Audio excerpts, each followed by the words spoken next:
いんで。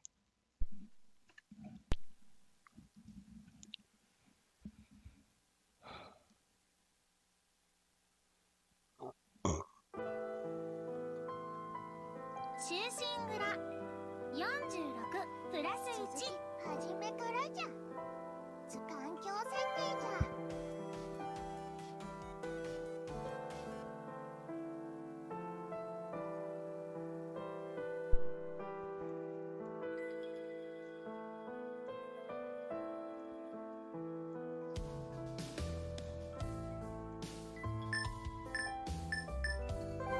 初めからじゃ。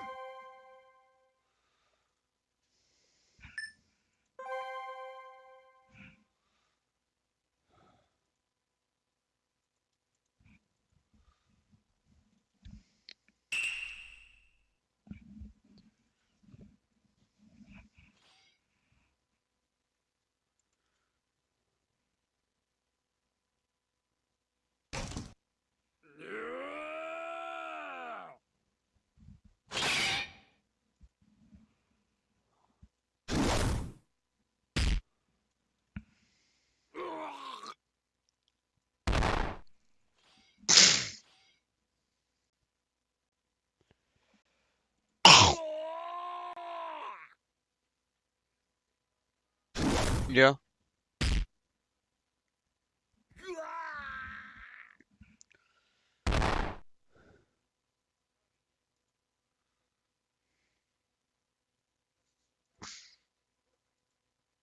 Mm-hmm.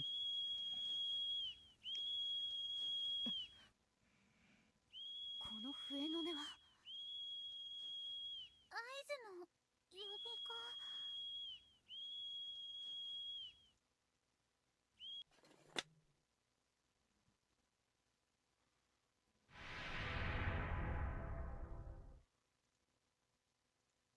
ご城代、不審な老人を発見いたしました。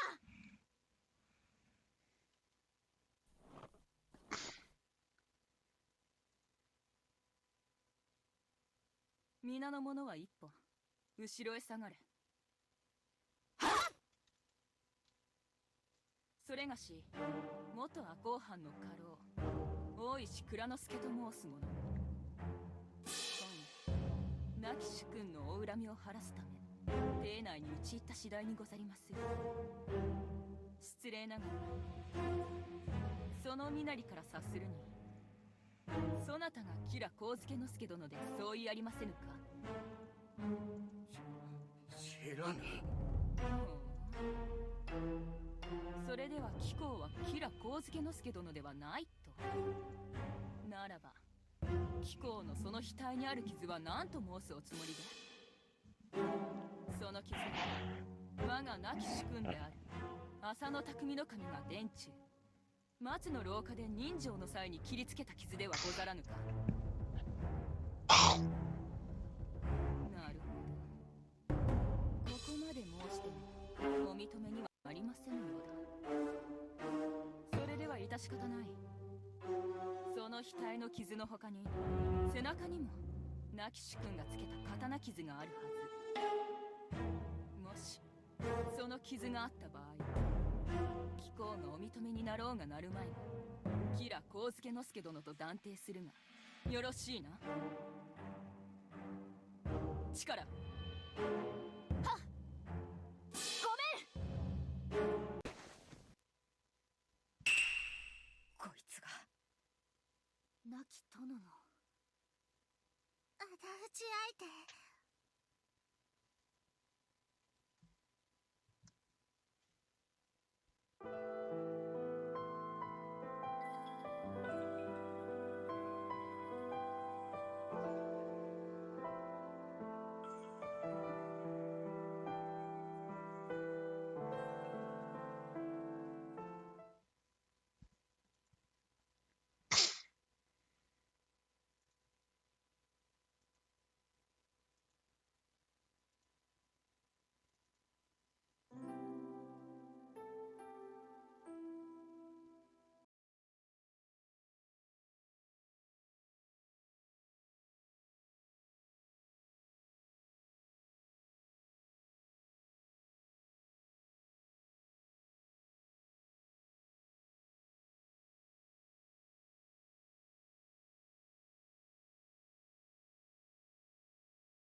While sowing his wild oats, he found a wife.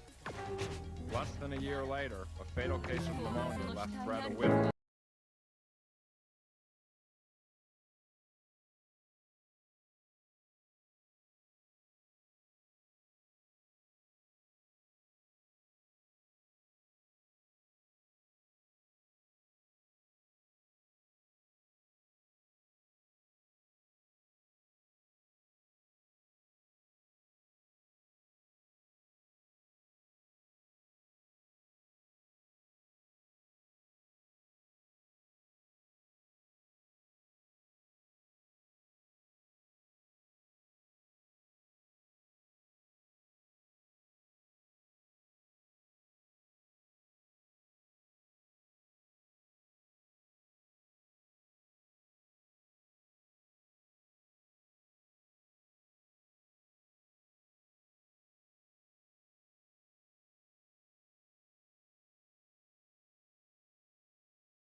Representative to the U.S. House, 6-term incumbent William Blackleaf is virtually unopposed in his bid for re-election.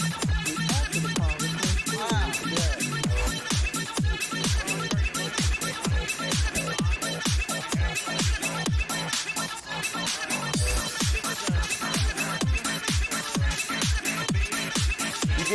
You get it.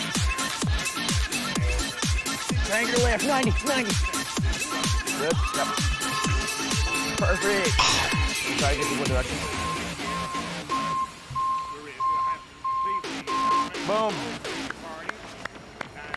Woo-hoo! Cut of the video. I got my car towed! Exclamation point. What's going on? You getting this dude's car? Freaking jackwagon's been parked here all day. I think the loser forgot this isn't a road, this is a freaking sidewalk. Look at this thing, I mean, I'll tell you. Buddy thinks it's okay to just park wherever he wants, eh? No, I'm just playing, it's my car.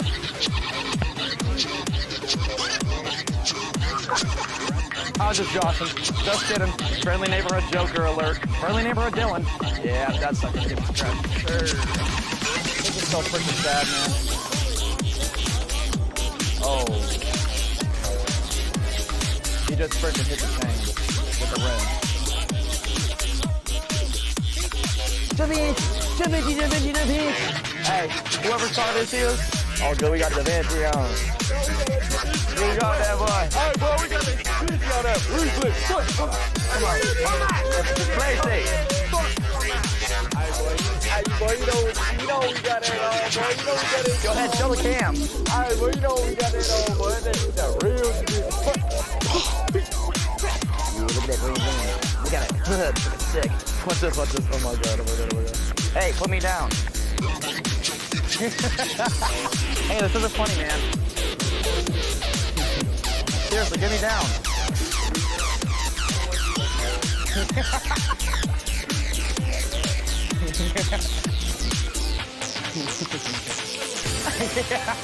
Goodbye. How's it going, hen dog? Pretty good. Talk about some freaking bad boys, bro. I know. It's like a bad one. Ladies, how's it going? Yeah. Like a big, like a huge one. They're like with the freaking things all the way up in the air. Yeah. Beautiful country. USA, baby! Yeah! Yeah.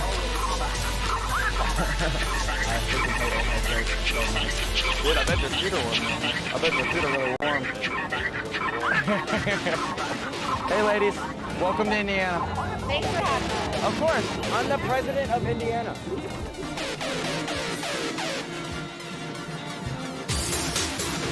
I think it's they won. Yeah, I think so, man. Prez Diddy. Prez Diddy.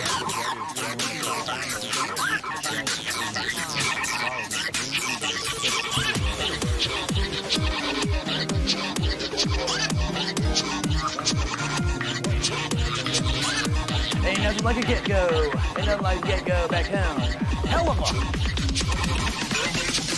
good dip. Hell of a good dip. Hell of a good dip. Go ahead, go ahead. No problem. Fetty on Fetty on Fetty. Fetty on Fetty on Fetty. Angela Houston. I just love Earth. Lean in my cup. That's my blunt.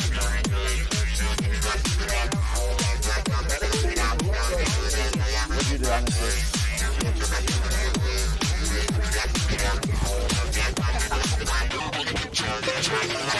Dislocated my shoulder, bro.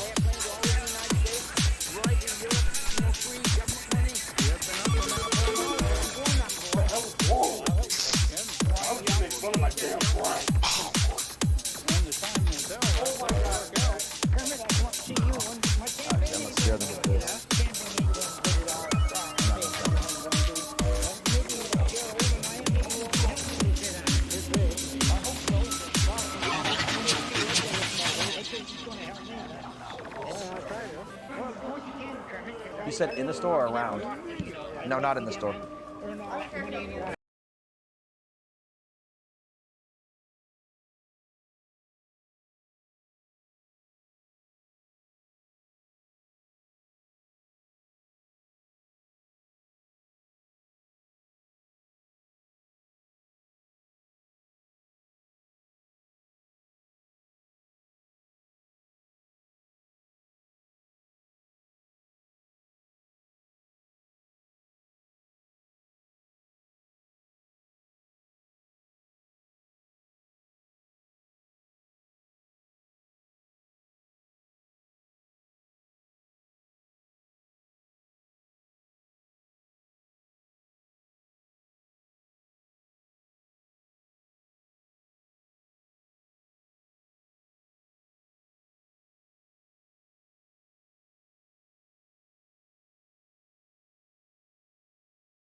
see people descend on him.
And third, to sharpen the driving skills for Capitol Hill traffic.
Acquiring from hockey radiation.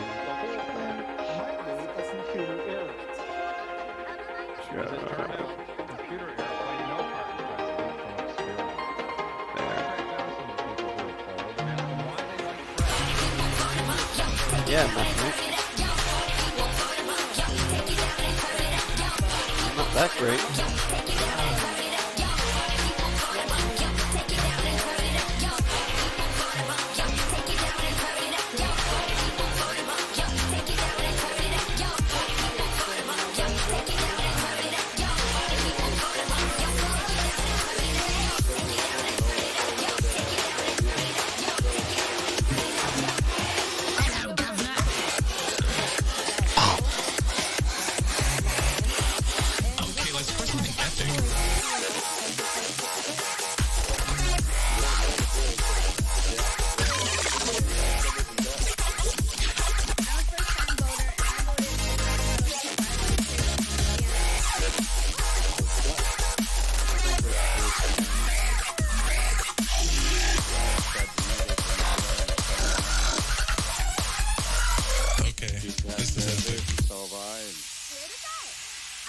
would do well by it. 22 cents. Who's the spread towel? Well, look, I don't know who he is any more than you do. I mean, he just kind of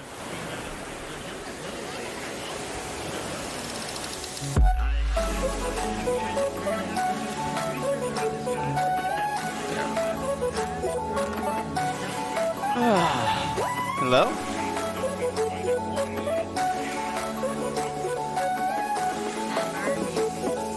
Do any of you speak English? Oh no. English.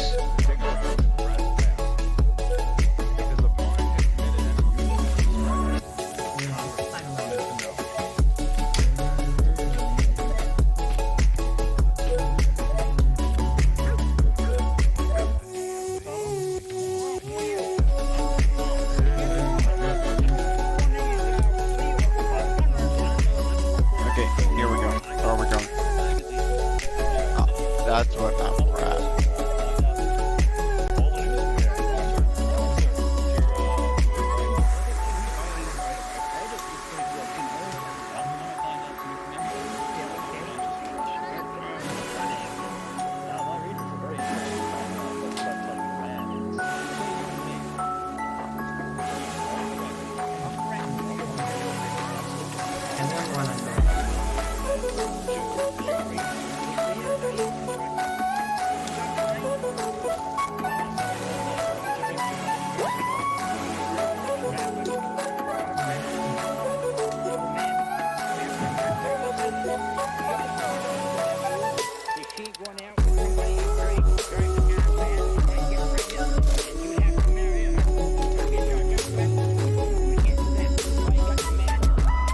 Great ride shield.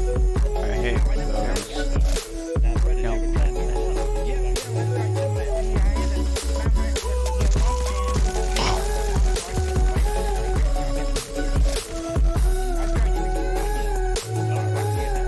Whatever. I'm gonna give up. So what's all this? This is my this player.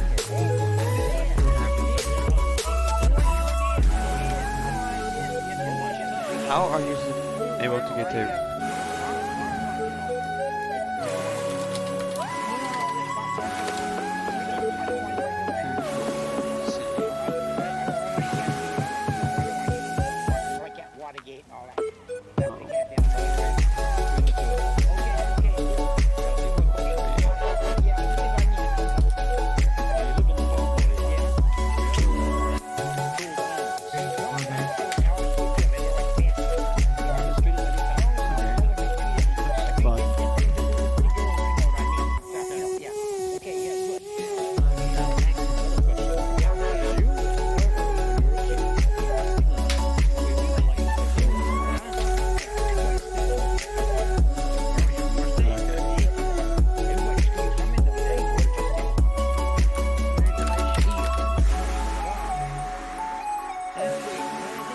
What should I do, man?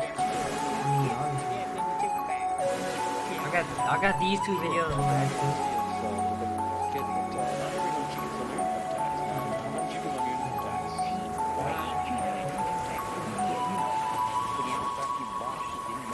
Oh my fuck. Alright, I think that's good for the video. Oh yeah, I always cheated. Alright, chat. You have to really get a good living today. You need to get money more than you get down there, you know. Politicians get that money down there, just throw it away. All that stuff. You teach because you were a farmer. Why do you have to have music? Why? Oh yeah. Why not? People aren't gonna cheat when they get a chance. Most of them do, yeah, most everybody. You know, that's worldwide, you know. There we go.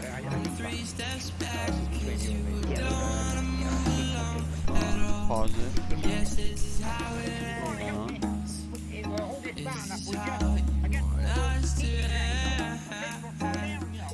Really?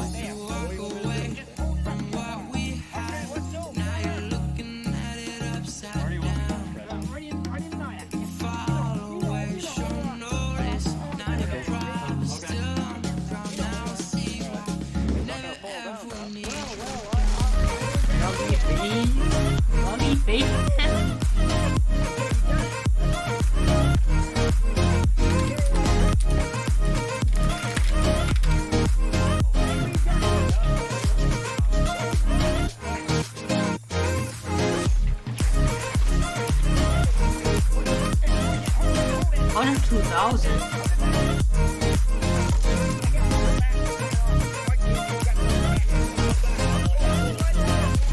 I might get it.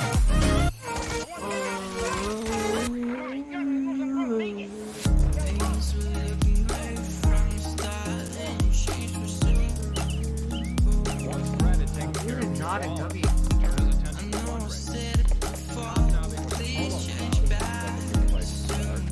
But in spite of a natty outfit and a sweet scrub, Fred got nowhere.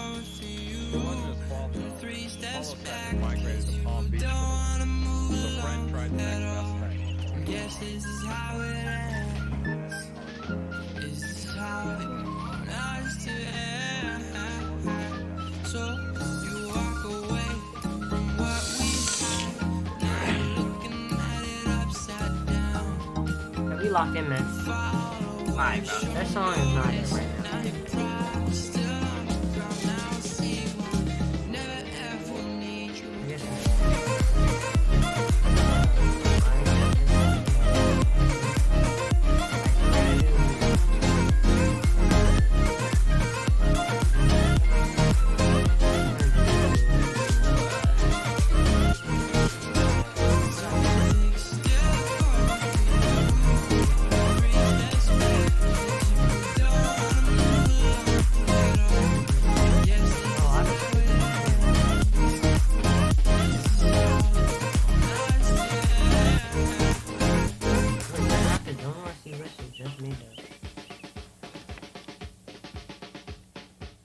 The U.S. Senate Majority Leader visits Vermont tomorrow. Senator William Sloan Coffin of Connecticut will introduce his colleague and good friend, Vermont Representative William Blatchley, at a rally on the Green in Stratford.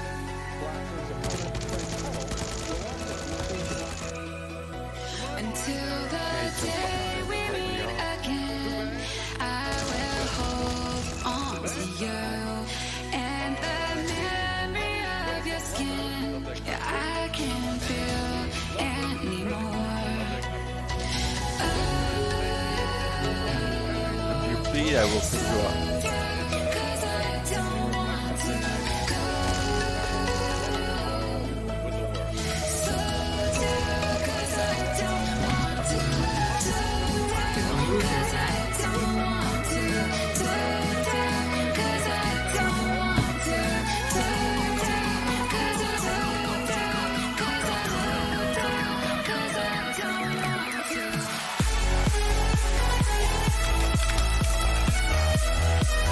Yeah.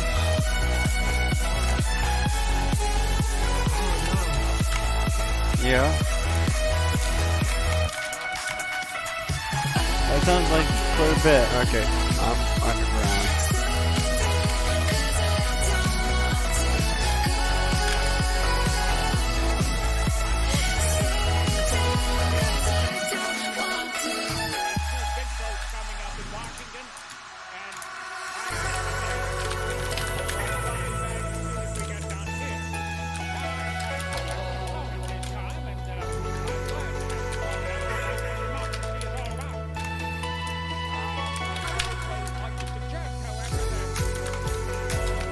That's where entry is good at.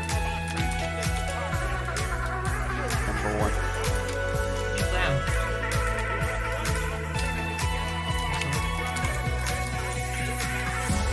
That's where entry points are down to me.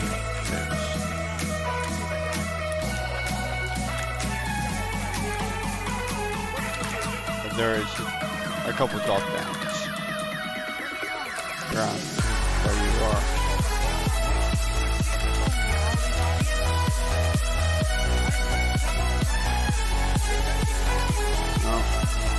Be careful on the stronghold.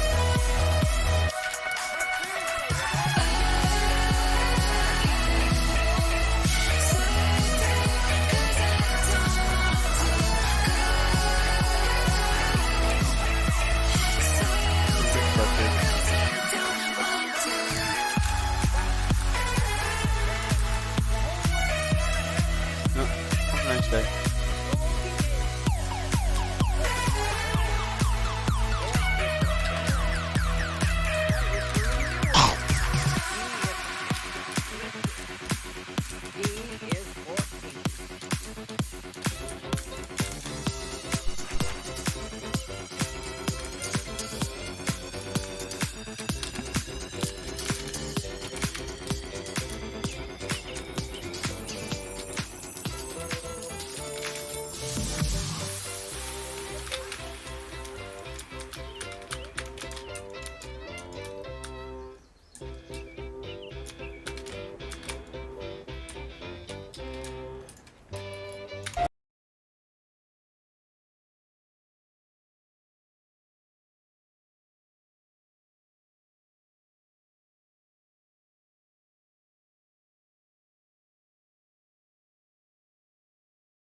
guy. Yep.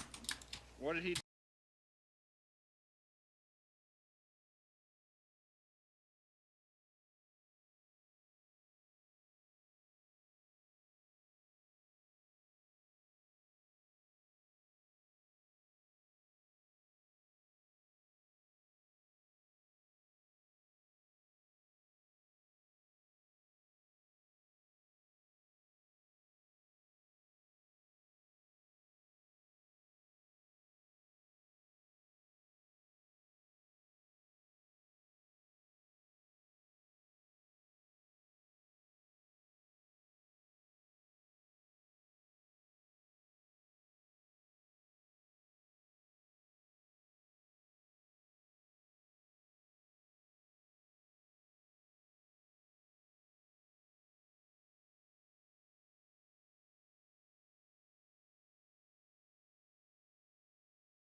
Environmentalist? Yeah, we have all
Weather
and we are with lots of volunteers. Fred Tuttle.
starting a membership drive here.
What? Just the name?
I didn't know.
Together death at the box office, so we had to self-distribute, and that meant over the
Life can begin for Vermonti TV.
What are you gonna do without us here? Yes, you. Hey, you want me to get you?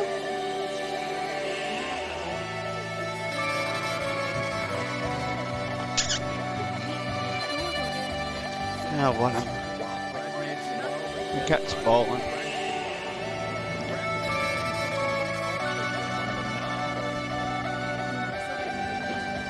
Really?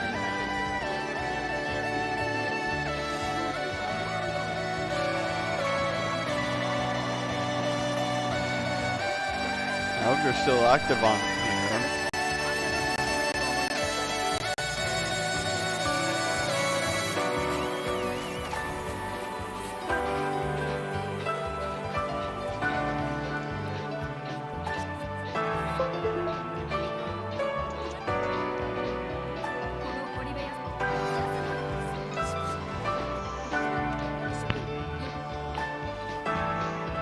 move into the safe zone, please? Thank you.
That's what I'm camping.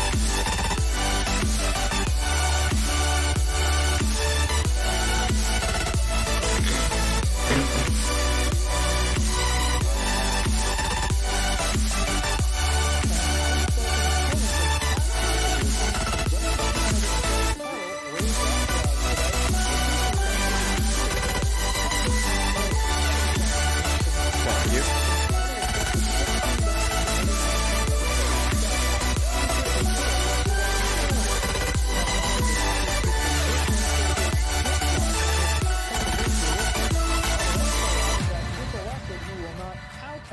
To the powerful Cub Scout lobby. Polls now indicate that Tuttle trails incumbent William Blacksley by only 11 points. Blacksley reached at his McLean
have to stand up very straight and you have to speak from here, you know, and you have to project your voice. You have to talk to the person who is sitting at the very, very back of the hall, not just to the few people at the front row, okay?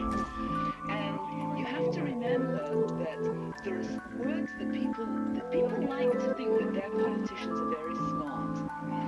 And there's politicians giving them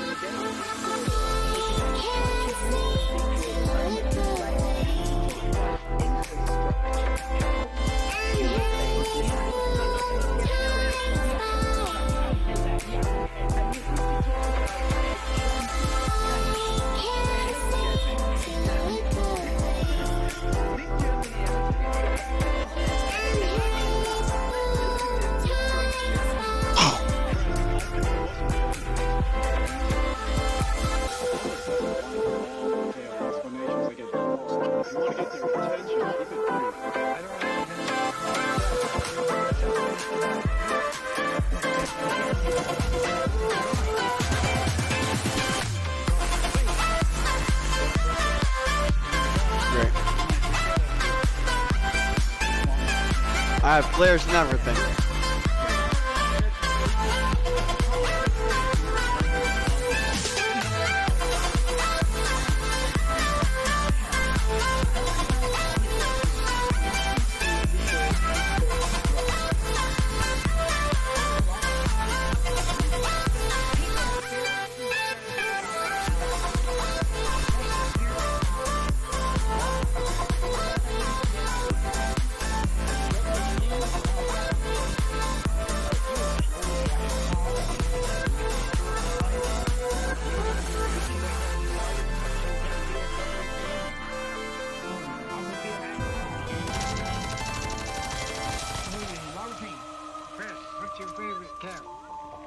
Jersey.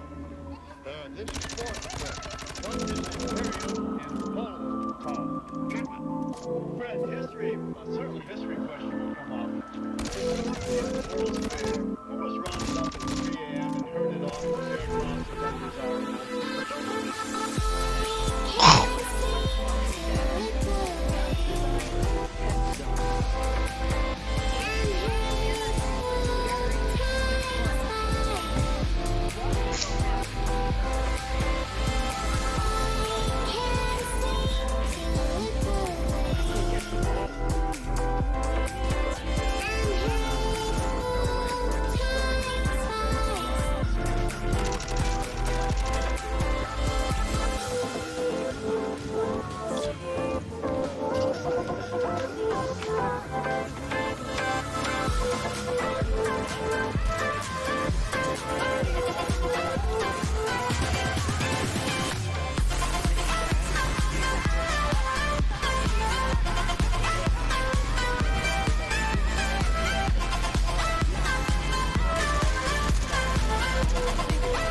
who welcome you all.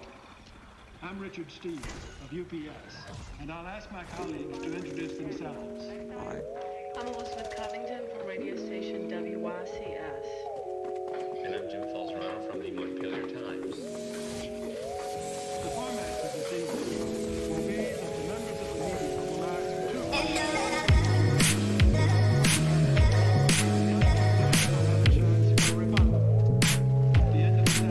Thank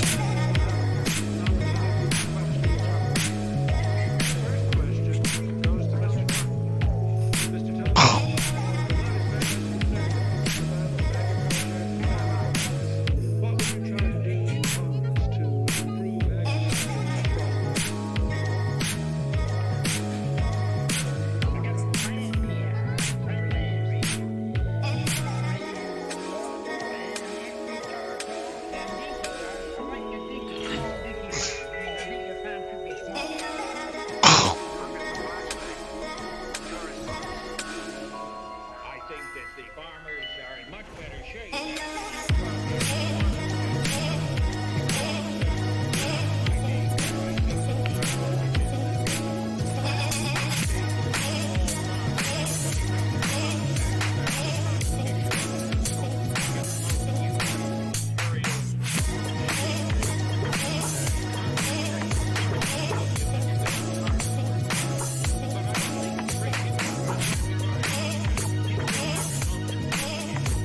Action.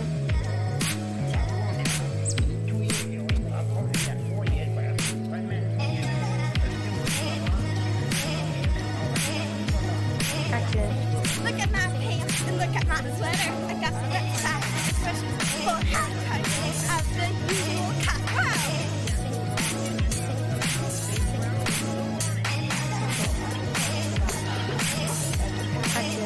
Look at my pants and look at my sweater. I got some red fast expressions for half of the usual cut.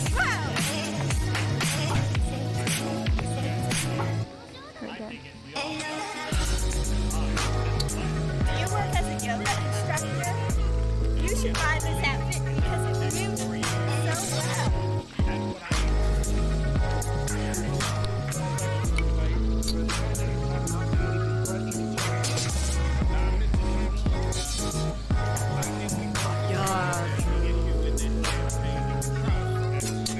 Do you work as a yoga instructor?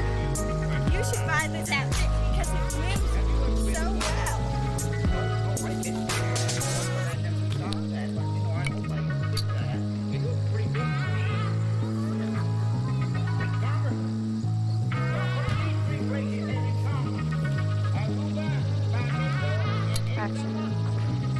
What can I say, honey? The tutu tunic is just too cute.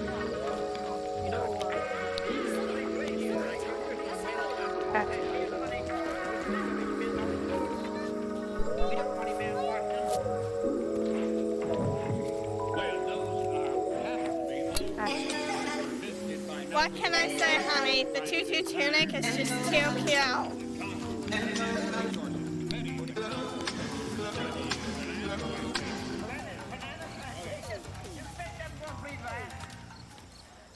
Congressman Blatchley, could we have your closing statement? Action. The Vonners have sent me to Washington to get something done, and I will not. There are more operating farms now. Outfit is ready. So it's great for what you call it, a hot summer day, and it has a collar, so it's up to dress code too. What could be better?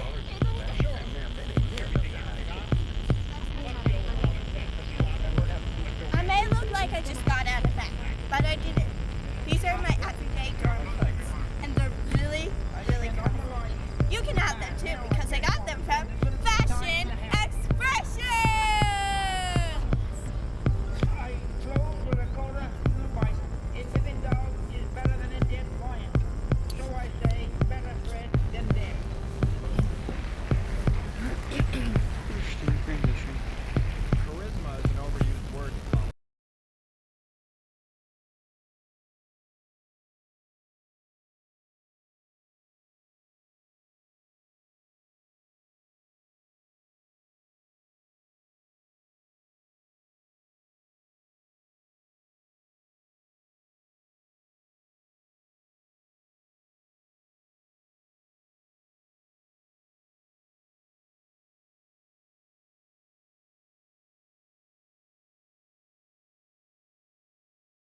Yeah, I am.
Don't worry about that.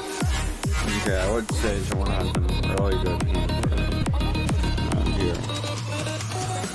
Jeez, look at this spread. Really one of my goals is shape out left around here. I think that looks really good. Ben and Jerry's ice cream. I've been enjoying my day out. Show your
Let's get killed.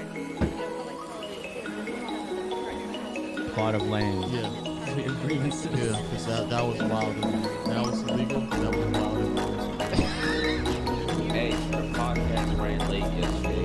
Sleep around like 3 a.m. Woke up 11 a.m. We got 24 hours, which is perfect.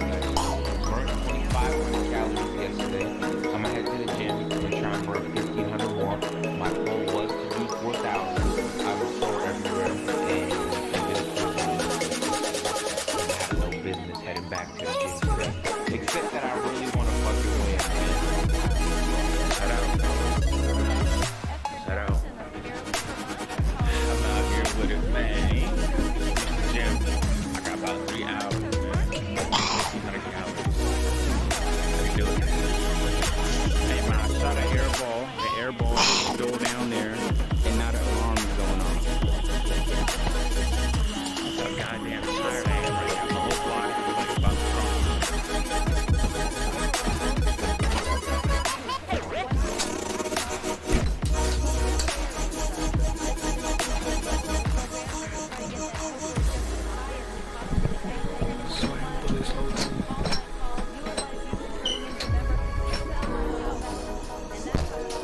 See what's up. See you going to up. Anyway, it's not early in the morning. I burn like, I don't know, like 1,000 real quick, 1,200, 1,500. Basically 3,000. I'll drink some water, take a little nap, wake up later, and get right back to it. When you start, I'm at 9:17, bro.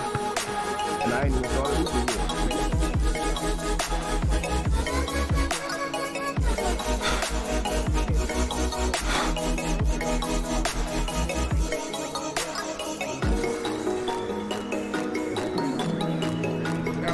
I'm getting my heart ready.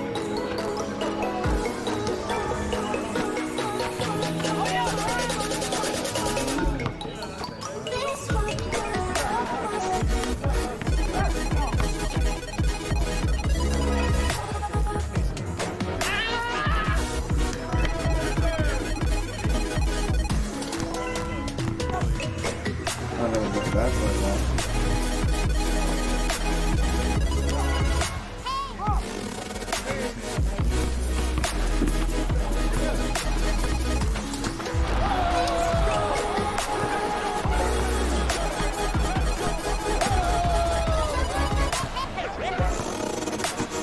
Alright, so I done worked out. Hoop with the fellas, and let's see how many calories on my birthday. Yes, sir. Hold on. 1,200. I done passed my goal. Real talk. I don't know how many the fellas got, but hey. You want Fortnite skins. How fun will it be to stop worrying about the default skin?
I'm gonna just jump further. No.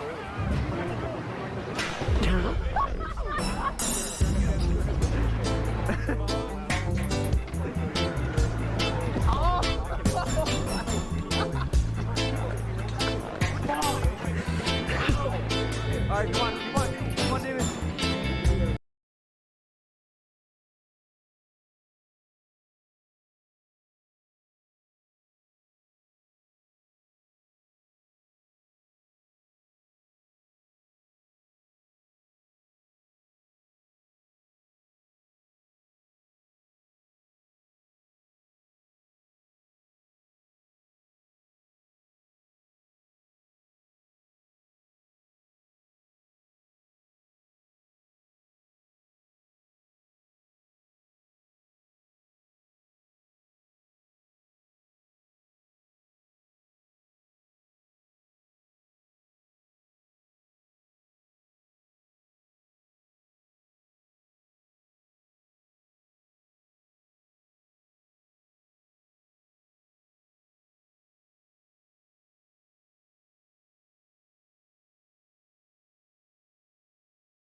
Ladies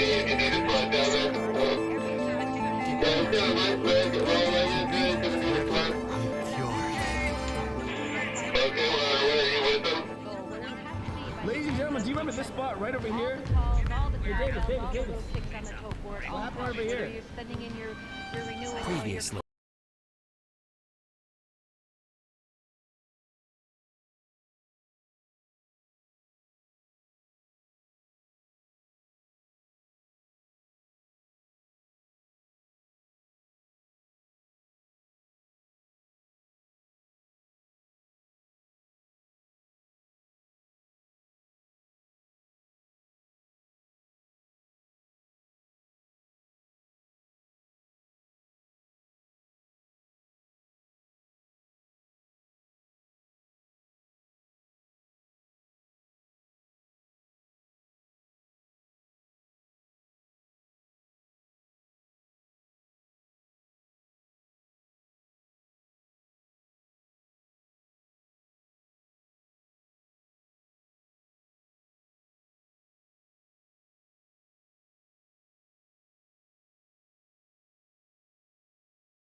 try that on somebody your own size?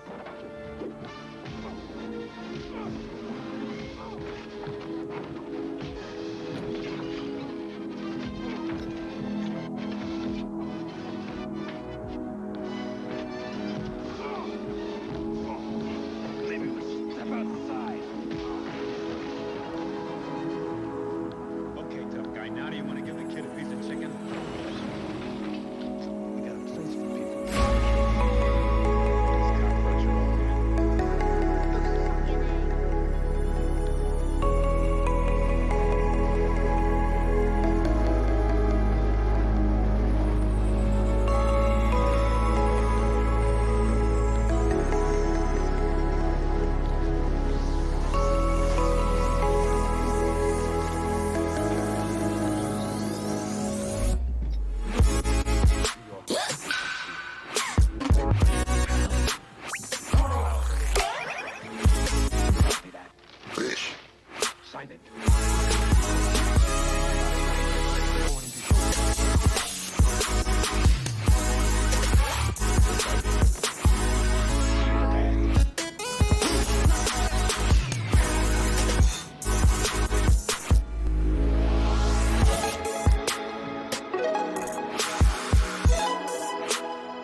Yeah.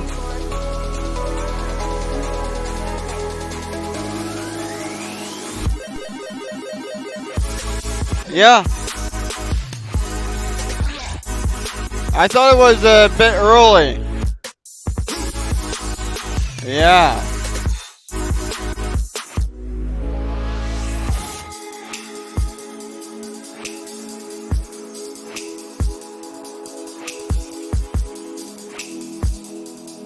Yeah, that's what I was thinking.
I was expected of everything. Okay, go with what transitions do I need? Okay, first off, background.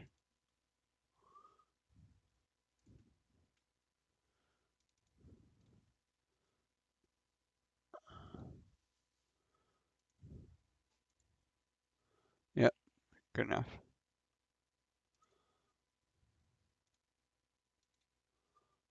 Yep. X. And then from there,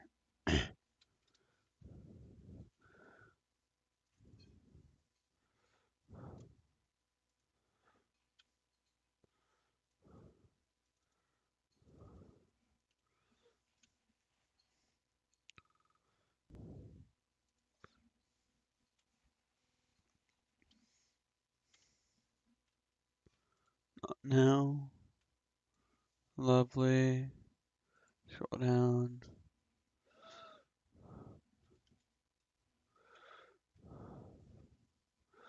Good.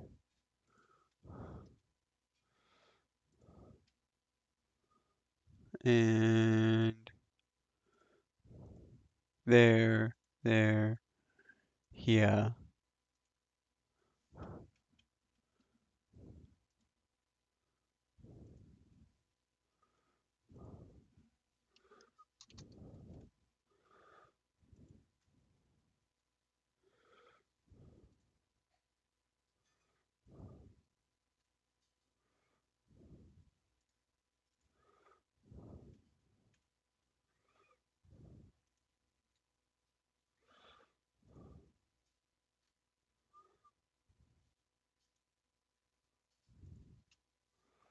Gmail.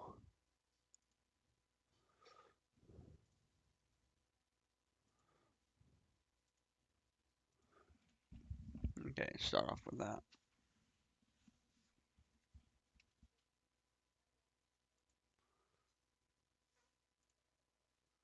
Okay, Twitch. Oh, what do you...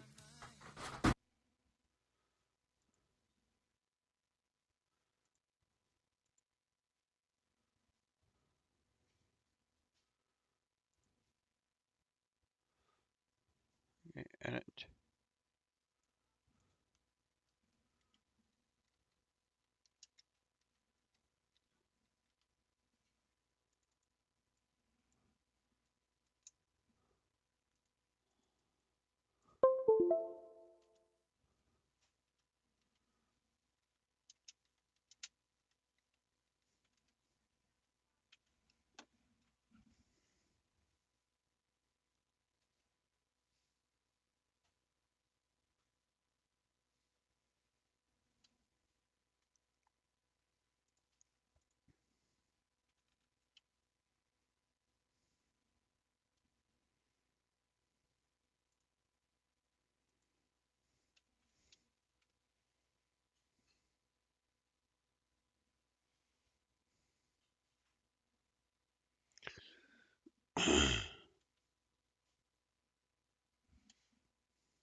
Okay, there we go. Go live.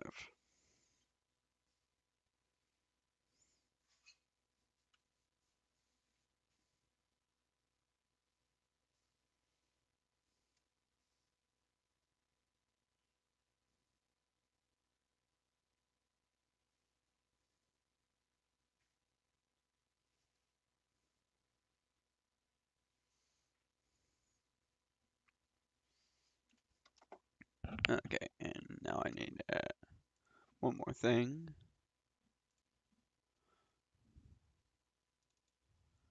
Pretzel going.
Okay.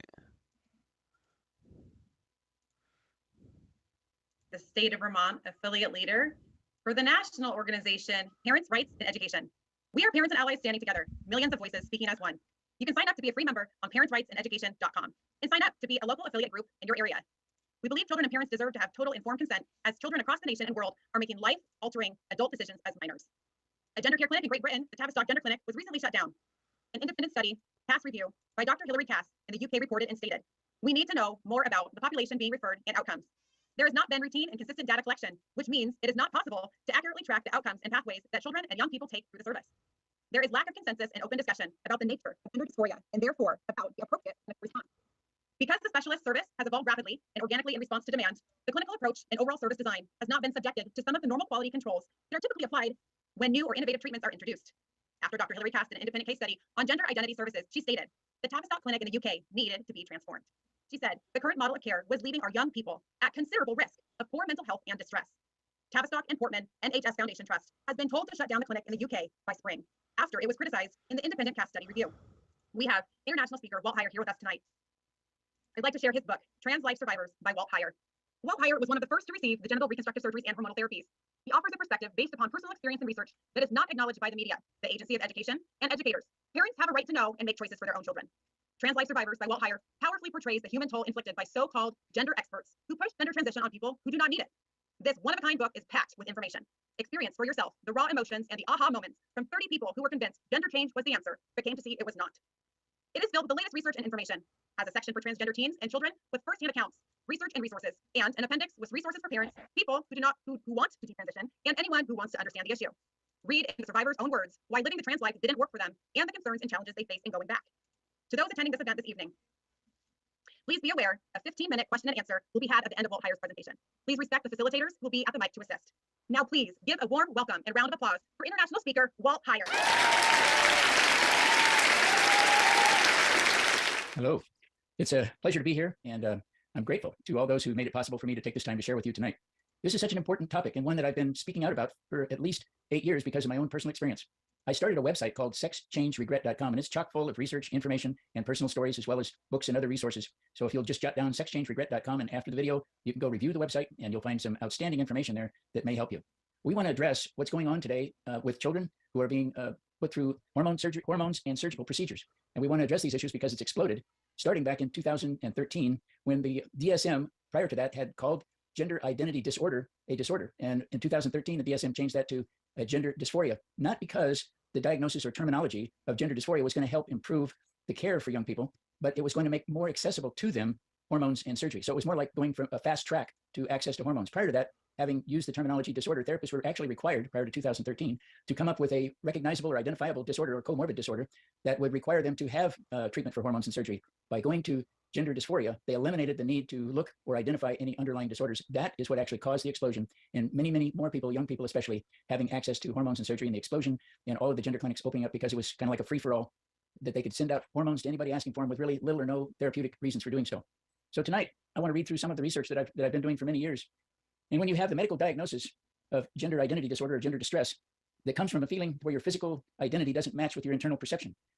To the parents, certainly when they hear this from their child, a flood of questions come with this. What caused it? What is the treatment that will help them? What should parents do and what should parents not do? Are all questions that come up. First, parents, don't panic. Studies are showing that kids are not born with this disorder. A 2014 study shows no specific chromosome aberration associated with male to female or male to female transsexualism. A 2013 study looking for molecular mutations in the genes evolved in sexual differentiation found none, zero. So for parents, don't panic because your child was not born in the wrong body, but something did happen that caused them to not like who they are or not want to identify as who they are. Studies indicate that 2/3 of people who identify as transgender suffer from multiple disorders at the same time, or what's known as comorbidities. The top 3 disorders are evidenced in transgenders are depression, 33%, specific phobias, 20%, and social adjustment disorder, 15%. A child who states a desire to identify in the opposite sex has 2/3 chance of having some existing comorbid disorder. That's important for parents to realize. Further, the key to parents in helping young transgender identifying kids is to work with a professional to identify the underlying cause or stress the child is facing and correctly diagnose that comorbid disorder that exists concurrently with their gender distress. Parents are in the best position to identify the cause of this stress, and that's why parents are so important in this, and my heart goes out to them when a child identifies in this way. I understand some parents might dismiss the idea of comorbid disorders. They might feel strongly that they need to allow their child the freedom to change genders or experiment with their gender.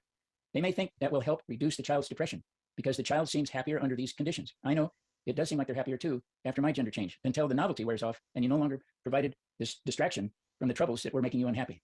Happiness turns to despair eventually, and the surgery didn't work, as we see in many cases like in my book, and it leads to detransition and regret. And that's what we want to avoid. And need to step in that we're evaluating each case individually so that children have the best possible care.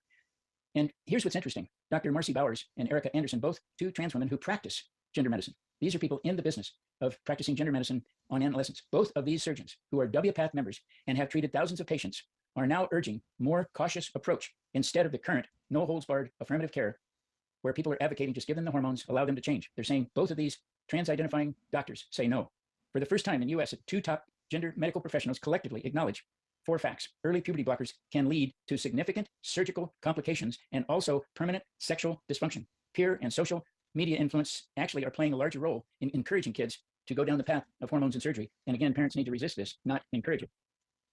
Anderson, one of the trans doctors, says we are likely to see more regret among these teenage girls in this population. It is my opinion that due to some of the let's see how it works, or let's just choose this, or let's just do something, is what she calls sloppy, very sloppy healthcare work, that we're going to have more and more young adults who will regret having gone through this process.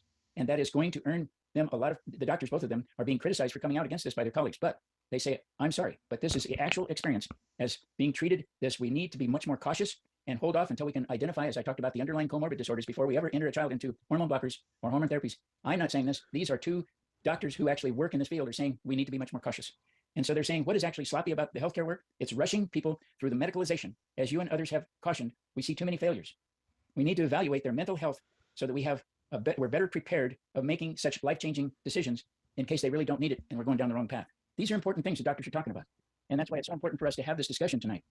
Dr. Andre von Moll, who is one of the top leading researchers perhaps in the world, in 2022, he wrote something for the state of Florida regarding pubescent and adolescent age for minors. There have to be more follow-up studies before we introduce puberty blockers and cross-sex hormones, because we're finding the mental health has failed to improve after giving hormone blockers and surgery. Also, mental health, because psychotherapy and medical interventions were both provided, which one caused an improvement in their mental health. So we can see what they're really talking about here now around the world is being more cautious and doing more wait and see and not rushing to medical care. And doctors who are in the field are all collectively saying, let's take this slow. There's too much chance of too much harm, and we don't want that to happen to our children. So this is really an important cautionary note. And so I think we need to understand, like we're going to dive into this because right now, as we sit here and have this discussion tonight, understand the UK, as was mentioned earlier, Tavistock's largest pediatric gender clinic, has shut down due to poor evidence and the risks and harms of hormone therapy and surgery. That's in the UK. Sweden pulled back from its gender affirming care on minors. They say good psychotherapy is fundamental to good health and not using hormone blockers and surgeries. And I might add, they were one of the leaders in starting this. They are now one of the leaders in pulling back from it. This is important for parents and people who are suffering to understand. They're saying that good psychotherapy care is fundamental to good health. Finland, the third one, turns against puberty blockers for gender dysphoria. That's the third one. France. Sweden, France revert the cautious approach for gender diverse youth. Much more caution and not just handing out hormones at any clinic, just giving them without a real deep dive into the underlying comorbidities is now the growing standard around the world. Norway decides not to use gender affirming care and go more for evidence-based care, which means they're looking again into a deeper dive into what is causing these issues to happen. And why is it important? I think it's important for parents to understand that when they're given hormone blockers, many of them don't know. Tonight we're talking about the harms, and if you don't know, giving hormone blockers to children causes them to not grow. They actually don't develop and grow properly. They suffer in many cases liver damage. They suffer in many cases mental health problems. One of the big ones too is skeletal damage because of bone thinning, because there is an interruption in their proper development skeletally and all their organs in their body. That's important. That is harming children, and that's one of the reasons why you see 2 doctors in the US say we need to caution ourselves on doing this to children, and you have 5 countries pulling back. Infertility, osteoporosis, and cardiovascular disease are also linked to hormone blocking therapies. These are not things that parents should be encouraging children to take when you see the damage being done. Brain swelling, vision loss, according to the FAA in July of 2022. These are all sound studies. I'm not making the claims. I'm reading the research to you tonight. Going through puberty is what actually helps develop a healthy brain, healthy bones. Isn't that what we should be doing? So if we have something that's causing them to not have a healthy brain or healthy bones or liver damage, we should always protect our children from being harmed by any medication that is not going to help them throughout their life. And they're in their early childhood. This is very critical that we do the right thing. Harm from cross-sex hormones, taking testosterone increases the risk of heart attack and strokes, liver dysfunction, diabetes type 2, body and facial hair growth, in male pattern baldness, deepened voice are often prominent in people, girls especially, who are going from female to male. And I will tell you that at my website, Sex Change Regret, some of the most heart-wrenching detransition stories are the girls who took hormones for years and are in the process of detransitioning, and they have tons of body hair, their bodies changed, their voices changed, and they are far more depressed and distraught after having gone through this because no one really told them about the consequences of taking hormones and hormone blockers. And that's why we're talking about it tonight. That's one word that should be at the top of every discussion in schools, parents, and in every home about what are the consequences. And we should be wise to look at them and not dismiss them because they're critical. For males taking estrogen, blood clots, heart attacks, and strokes, breast cancer, weight gain, and insulin resistance. The consequences of surgery are parts are, and this is for both male and female, permanently mutilated. Here's an interesting thing the studies are showing. 50% of people who go through the surgical procedures suffer complications, pain, where the surgery's done, bleeding, they have lost sexual function and urinary dysfunction as well. This is really important for us to understand. Do we really want to subject anyone of any age to being the possibility of suffering from all of these things that happens? Maybe good intention, but maybe we should be waiting and looking what the underlying issues are. They'll be much easier to treat than these issues that are permanent and permanently damaging them.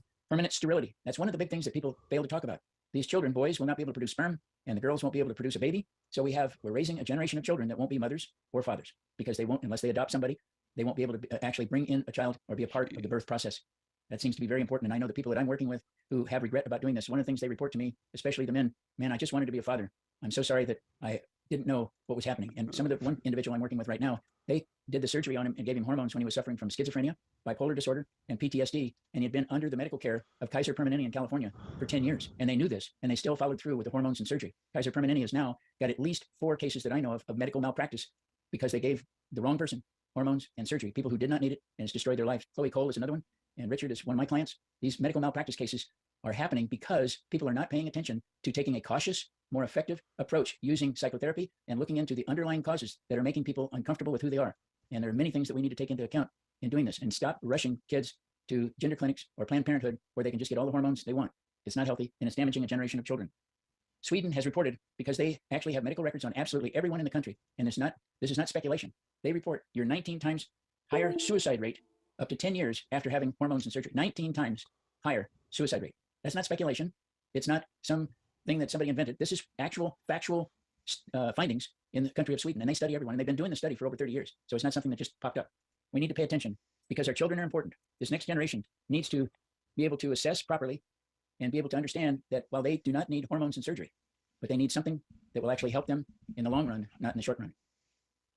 Research claim, we know that suicides, like Sweden has done, has been an issue for years. And even as far back as 1979, Dr. Charles L. Ihlenfeld, who was the director of one of the first gender clinics in the United States, who administered hormone therapies to over 500 individuals, and he was there for 6 years as an endocrinologist, actually came out in 1979 saying hormones and surgery are causing far too much unhappiness and too many suicides. So the suicide issue has been out there and been part of our social speak for a long time. We need to pay attention to it and not dismiss it.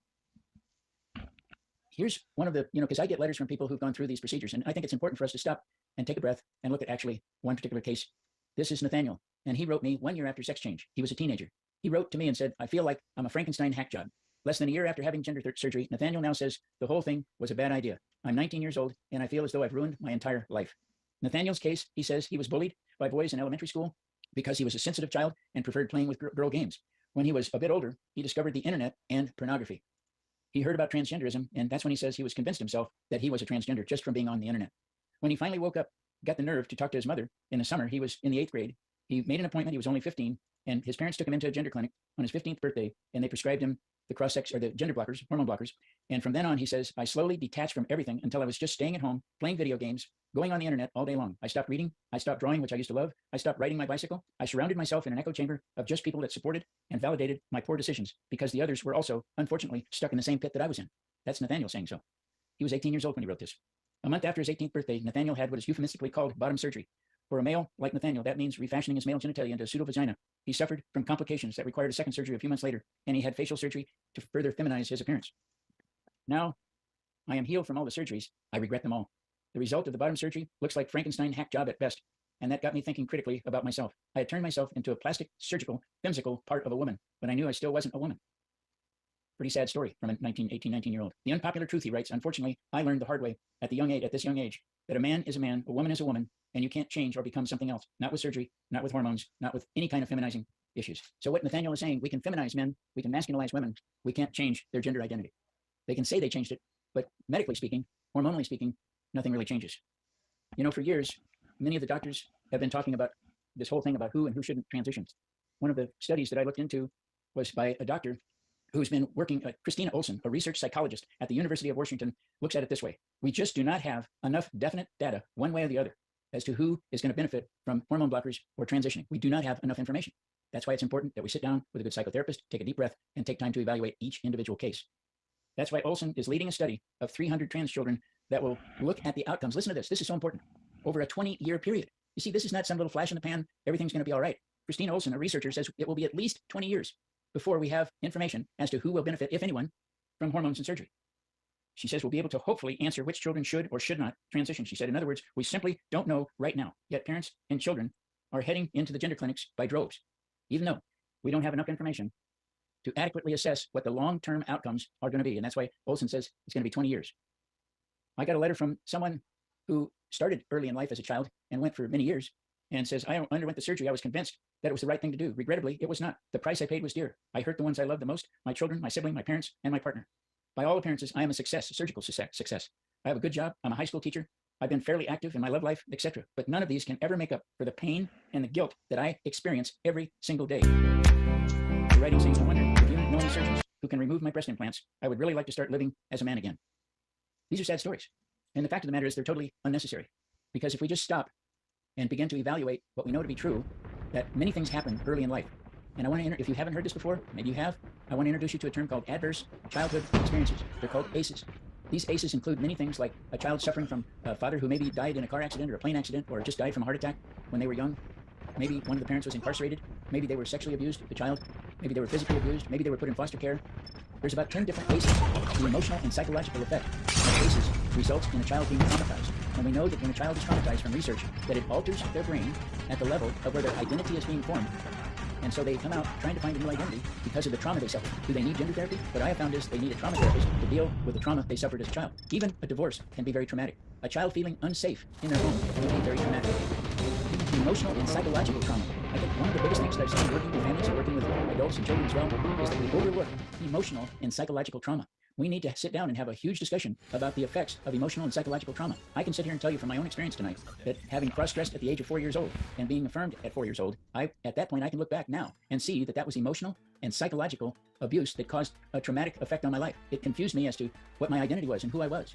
It caused me to be depressed and anxious about who I was, and I had no place to turn. And that's one of my own life experience. That's why I have such huge passion and why I've spent the last 33 years researching these subjects and speaking out about it and trying to help people identify the underlying comorbid disorders, ACEs. And we know the internet is a huge impact on children, as Nathaniel pointed out. Probably the third and one of the most serious ones too today is what Marcy Bowers and the other doctor talked about was the social influence. We call it a social contagion. Many of these children who are identifying as having gender dysphoria really are dealing with a social contagion because their friends do it, they want to do it, they want to be popular. And so identifying as a transgender today is kind of popular, and it brings a host of well-meaning people into your life. But the tragedy is the harm that is being done by this will last you a lifetime. And that's why we need to speak out and have parents and others start looking at adverse childhood experiences, the ACEs, and look at the internet. I ask parents to be sure to not allow your child to have a computer in the bedroom by themselves at night. This is critical because they get online and they get hooked into these things like Nathaniel did, and he said he was addicted to pornography. We can't allow these things to happen because they cause a great deal of damage, not only to your family, but to the children themselves. And again, these things last a lifetime. You know, I was cross-dressed at 4 years old, and it's lasted me a lifetime. I'm still talking about what happened in 1944. I'm 82 years old. So any parent out there who thinks that cross-dressing or allowing a child to spend his time identifying as a girl or a girl identifying as a boy is just a whimsical little thing that is harmless. If it was harmless and whimsical, I would not be talking to you 78 years later. We need to understand this is the consequence. It changes lives, it destroys families, it causes brain damage, it causes sexual dysfunction. And many of these children, when they become adults, will not be able to be a mother. They will not be able to be a father. And I get the emails all the time. I've said it many times, and I'll say it again tonight. My website, Sex Change Regret. I will close the site down when people stop writing me and telling me about their own sex change regret. And if you think that I'm just a one-off person and I don't know what I'm talking about, then I suggest what you do is you go to a Reddit site called r/dtrans. On that site, which I know the person who founded the site, look on that site, and what you will find there is about 50,000 regretters and detransitioners. This is not Walt Heyer. 50,000 people are suffering regret and going through the detransition process. We have a lot of medical malpractice cases now evolving in our court system, especially in California. There are numerous documentary films out there showing the harm being done. And if you want some of those documentary films and you want to look at them, you can write on my website, sexchangeregret.com. I suggest that if you want to protect and raise your children to have a healthy mind, healthy bone structure, healthy livers, and a healthy body, you will avoid allowing them to have access to hormone blockers, hormone therapy, and any surgeries. Thank you. Thank you for this presentation first, and your courage in speaking out. Do you have any ideas how we got here number one. In the last, it seems like short period of time, like a switch was flipped. I mean, I have theories, but I wonder what you think. And the other question is, why aren't the policymakers looking at the decisions we made in 5 nations, the UK, Sweden, Finland, France, and Norway, instead of putting flags up in front of our White House? The switch that got flipped, you're absolutely right. The switch got flipped, and it was when they changed the diagnosis from gender identity disorder in 2013, and you see a spike from when they changed it from gender identity disorder to gender dysphoria that allowed the gender clinics to ignore disorders and move right into giving hormone blockers and hormone therapy and surgery. And that's why we see so many girls having their breast removed. That was a critical move by the advocates to get the word disorder out of the DSM, because to get medical care prior to dysphoria, they had to have a recognizable and identifiable disorder to qualify them to have treatment.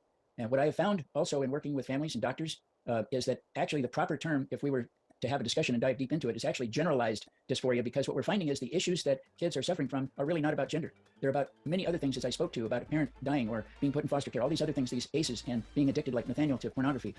When we begin to really take a deep evaluation, we find out that none of the issues that kids are suffering from are actually related to gender dysphoria. It is generalized dysphoria because their life in many ways in general has been disrupted and they don't feel safe in their own home, or something has happened. So the first answer is it was flip the switch when they changed it from gender identity disorder to gender dysphoria. You're absolutely correct. The explosion occurred. Now, I have been at on Capitol Hill recently, along with many other people. It's not just me. And I've been in many state legislators speaking with them. We are trying to get people to take a look at what these other countries, who were the leaders originally in pursuing hormones and surgery for children, are now the people who are pulling back desperately.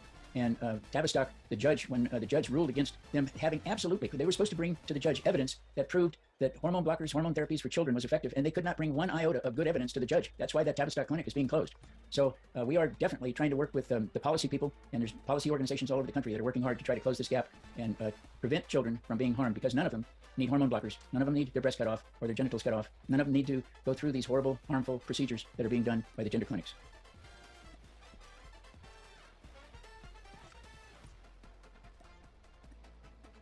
Another question.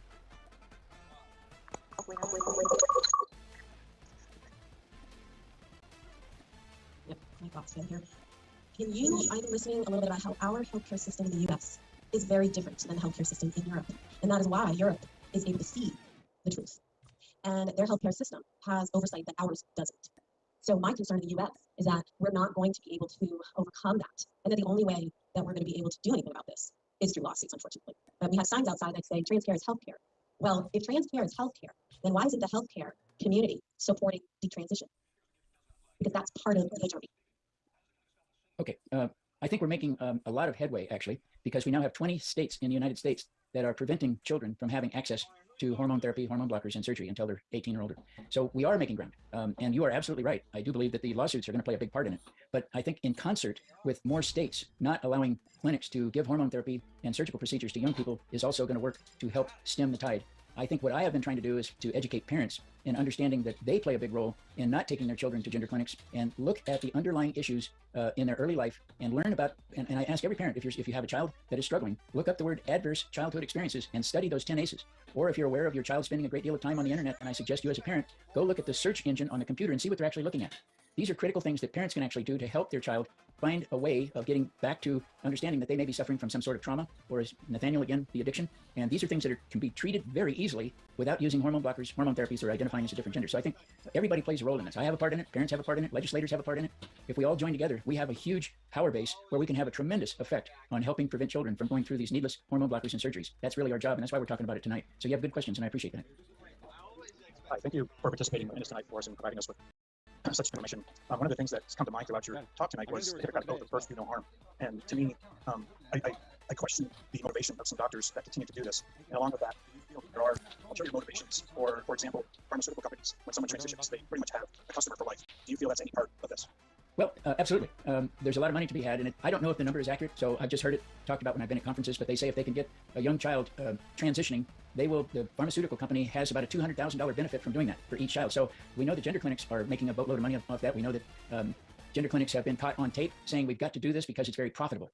But again, it's sort of like the boycott of Bud beer. If we boycott and keep our children out of these clinics, they're going to suffer. And that's one of the things that parents can prevent their child from going into these clinics. Start thinking more about trauma therapy if they're struggling, and far less about gender therapy, and we'll have some much greater effect. But yes, there's a lot of money to be had. I don't want them to get that money. I would rather spend that money on a trauma therapist that can do some effective work in finding out what caused that child to want to self-destruct, because if we look at what's happening with the whole transgender ideology, every part of that process is about self-destruction. They want to destroy their name, they want to destroy their identity, they want to destroy their looks.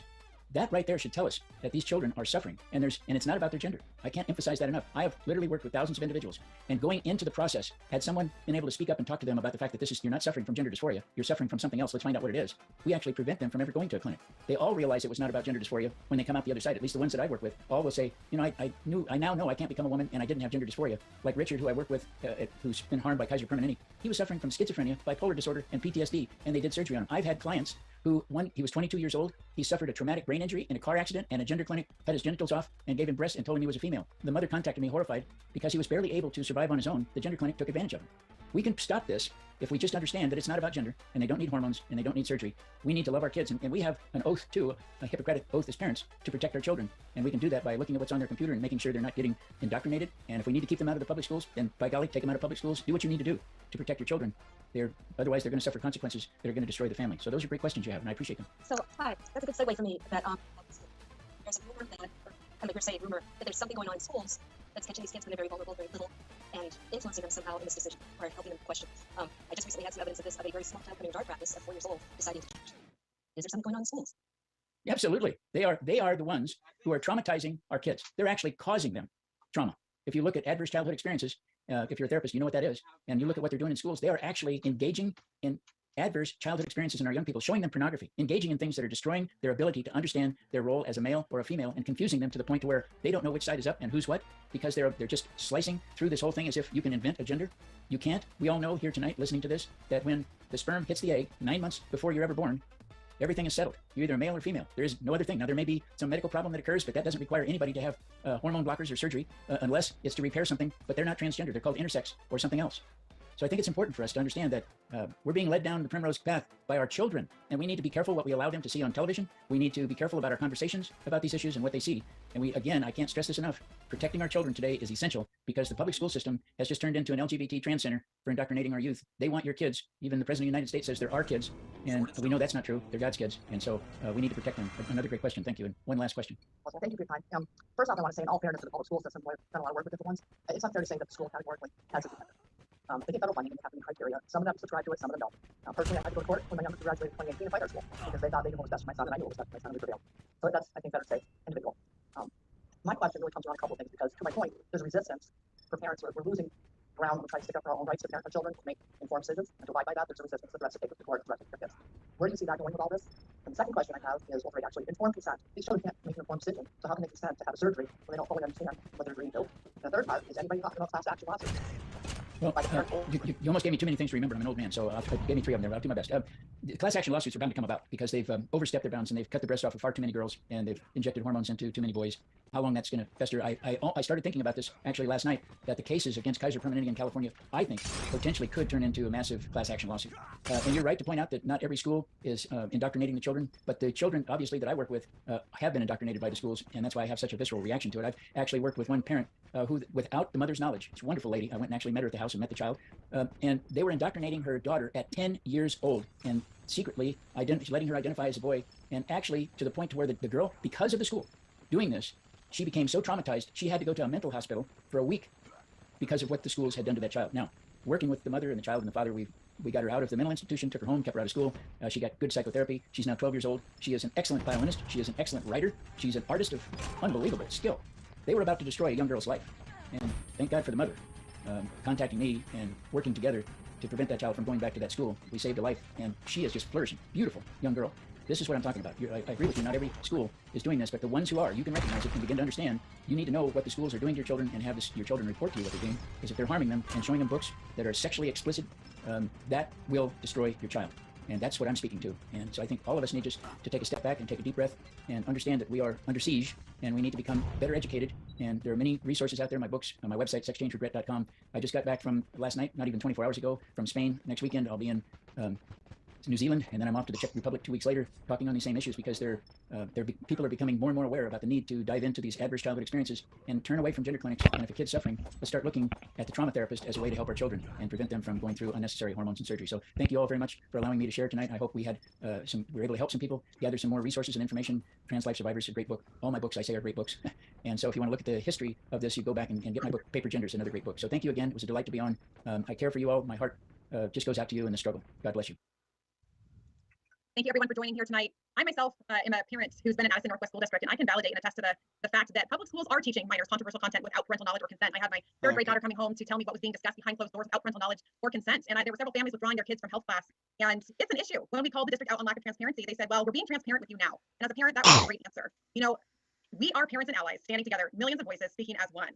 The Addison Northwest School District has the ABAR District Reading Program, which stands for Anti-Bias, Anti-Racist. And that's read from kindergarten through 6th grade. It's reading a bunch of cartoon books about transgender children going through their process. This is being affirmed by staff and teachers and educators. And parents have a right to know what's being discussed behind closed doors without parental knowledge or consent. And in Montpelier, we passed Article 22 in our Constitution, which did not define reproductive liberties. We just had H89 passed in the House, which did not define guardianship, which allows doctors, psychologists, teachers to also step in and take the role of guardian if parents are not going to be supportive of children going through their transgender process. That is absolutely possible. And then we have S37, which is a shield bill that was just passed in the Senate in Montpelier that talks about protecting the providers, but not the patient. So if a patient comes forth and wants to detransition, it does not protect the patient. It protects the provider who provided the genital reconstructive surgeries and hormonal therapies and puberty blockers. This is a national crisis. As the state of Vermont affiliate leader for Parents' Rights and Education National, I am calling a call to action. Please sign up to be a free member on parentsrightsandeducation.com. I encourage parents across the state of Vermont and the nation to become an affiliate leader and member of free. We are winning because we are standing together. We believe it is important to hear both sides and the full spectrum of this matter. We have received support from multi-millions on Twitter. Our followers are more determined than ever to stop schools from messing with our kids. As parents, we have a responsibility to guide and raise our children. Other people don't have the right to talk to our children about controversial content. That is what they are saying. We have the right to teach your children these things. No, they don't. This goes against the natural, inalienable rights of parents. Train, speak, change. This is what we need to do. Go to parentsrightsandeducation.com, sign up as a free member, and sign up as a local affiliate. Parents and allies standing together. Millions of voices speaking as one. Stop messing with our kids. It ends here. The answer is you. Thank you for being here tonight. Hey everybody, I'm Suzanne Gallagher, National Executive Director of Parents' Rights in Education. I am honored to be a part of your committed effort to restore parents' rights in K-12 public schools. Let's begin by taking our school boards back from the spell of wokeness. We can do this. As parents and allies, we represent millions of voices standing up for children, united to stop the destructive politicization of our K-12 education system.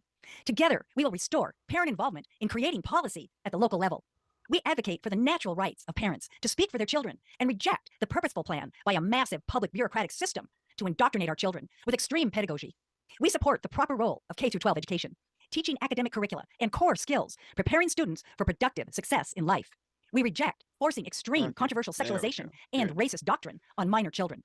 We reject the notion public school bureaucrats and staff have legal authority to circumvent the relationship between parents and children, facilitating access to mental health counseling and medical procedures without parent knowledge. These corrupt institutions have been taken over because conservatives decided not to make waves, but to navigate the system and get their degrees without incident. No more, guys. If conservatives run away and set up alternative schools, those corrupt institutions will just become stronger, still claiming a majority of graduates who in turn vote and hold positions of power. Our position must be to take our schools back by holding public institutions accountable to ensure academic and basic life skills are taught. In addition, parents' natural, inalienable rights to direct the education of their children must be restored by repeal of unconstitutional local policies and state and federal laws. Local control, where school boards set policies to benefit and honor all students and families, must be restored. All students deserve to feel safe. I personally invite you to join us in this fight by visiting our new website, trainspeakchange.com. Oh, I love that. Train, Speak, Change. And take the free trainings available now. You will learn how to give testimony at your school board meetings and how to run for school board. Those and other trainings are free to all who need them. Sign up for our emails and join a local and state group. We are here to give parents tools, helping them to stand against those who are stealing their rights. Stand with us. Parents' Rights in Education.